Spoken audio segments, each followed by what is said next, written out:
Kalaboso naman ang isang lalaki sa Davao City matapos magpanggap na hinold up.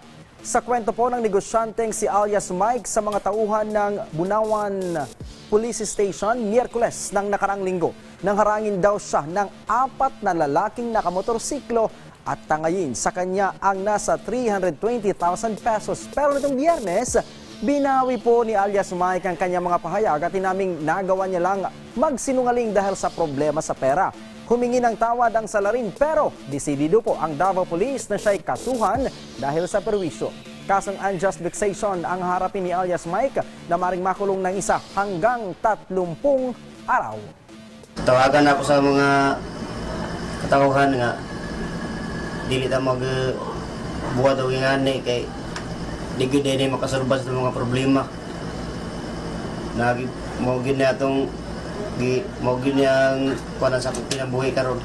Problema makasamot pa hinuon gumikan kay sa iyahang gibuhat sir nga pagpanlimbong og murag ila na po niya ang kapulisan ato po siyang filean sir.